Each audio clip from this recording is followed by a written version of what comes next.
أعوذ بالله من الشيطان الرجيم بسم الله الرحمن الرحيم الحمد لله رب العالمين الرحمن الرحيم مالك يوم الدين إياك نعبد وإياك نستعين اهدنا الصراط المستقيم صراط الذين أنعمت عليهم غير المغضوب عليهم ولا الضالين آمين بسم الله الرحمن الرحيم ألف لام ميم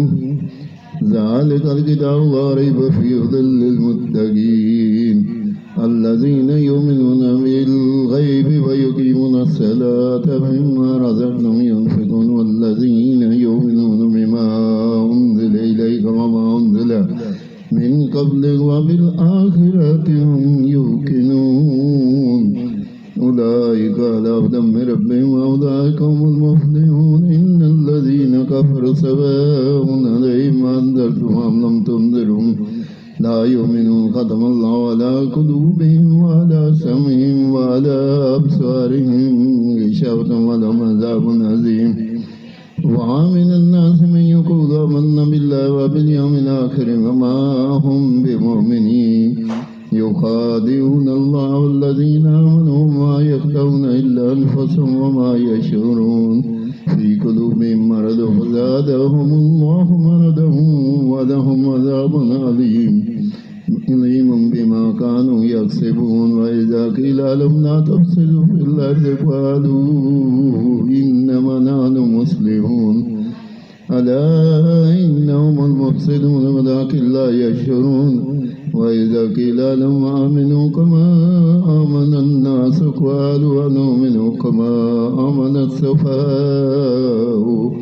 ألا إنهم هم السفهاء ولكن لا يعلمون وإذا لقوا الذين آمنوا قالوا آمنا وإذا خلوا إلى شياطينهم قالوا إنما نحن مستهزئون الله يستهزئ بهم ويمدهم في طغيانهم يعمهون أولئك الذين اشتروا الضلالة بالهدى فما ربحت تجارتهم وما كانوا مهتدين مثلهم كمثل الذي استوقد نارا فلما أضاءت ما حوله ذهب الله بنورهم وتركهم في ظلمات لا يبصرون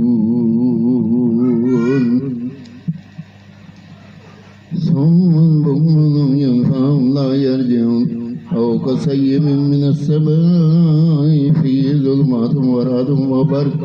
يجعلون أصابعهم في آذانهم من السوائك حذر الموت والله محيط بالكافرين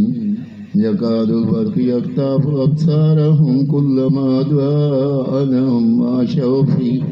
وإذا أظلم عليهم قاموا ولو شاء الله لذهب بسمعهم وأبصارهم إن الله على كل شيء قدير पहले पारे के 2 रकू की तिलावत की अगर कोई गलती हो तो अल्लाह पाक माफ़ करे आमीन सुम्मा